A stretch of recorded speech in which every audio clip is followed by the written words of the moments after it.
Rapid industrialization and growing population are changing the scenario of the world.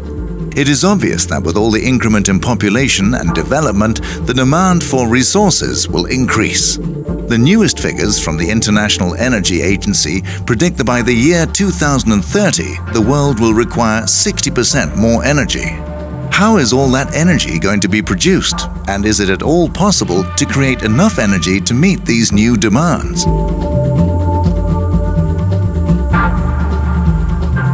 Fossil fuels such as coal, oil and gas provide 85% of the planet's energy, but supplies are not inexhaustible. Well, the EU is facing enormous challenges with regard to the energy supply and consumption. Not only the EU has committed itself to reduce greenhouse gas emissions by at least 20, if not 30% by 2020, but also there's a genuine strategic concern about the continuity of supply. The heating and cooling of indoor space takes up approximately 40% of the total energy consumption in the Western world.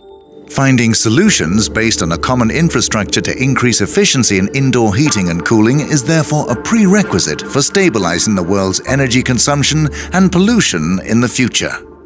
One of these well-proven technologies for energy efficiency, which is today alarmingly underutilized in almost all Western countries, is district heating and cooling.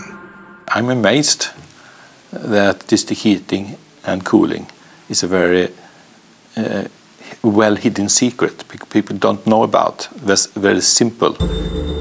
District energy systems produce and pipe steam, hot water or chilled water underground through a dedicated piping network to heat or cool buildings in a given area. If you have these kind of systems, you can solve lots of the energy problems, but looking where have we a resource and where have we demand and connect it with pipes. That's very simple.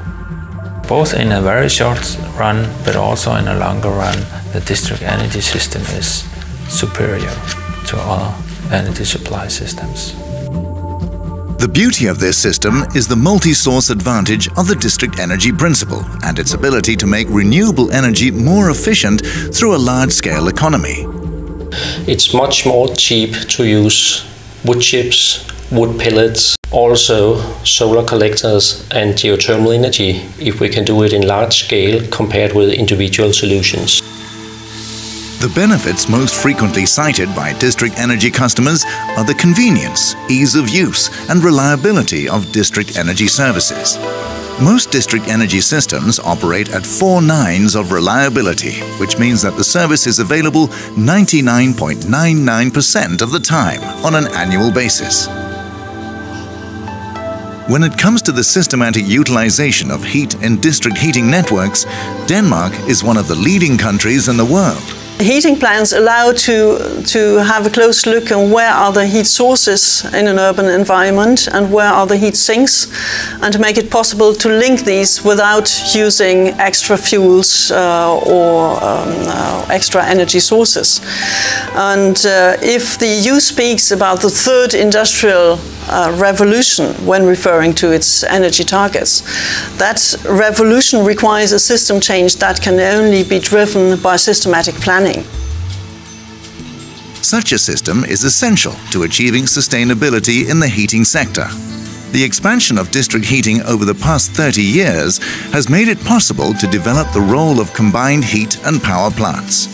As a result, the Danish authorities have implemented a number of CHP plants that rely solely on low-carbon technology. The latest directives from the EU Commission are extremely supportive of district heating and cooling. It is recommended as an effectual and progressive energy system, especially regarding new area developments.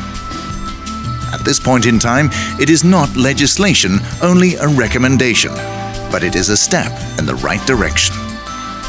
So the big news is that within the new directive, the EU wants to promote renewable energies in different sectors, including the heating and cooling sector. So member states will be required to draw up national plans and to set targets for the different sectors and explain how they're going to reach those targets. And this includes outlining, first of all, give consideration to the need of establishing new district heating networks and or expanding existing district heating and cooling networks and or refurbishing existing district heating and cooling networks. We need to change the way we think about energy in the future, and the only way to do that is on a global scale. All of us together.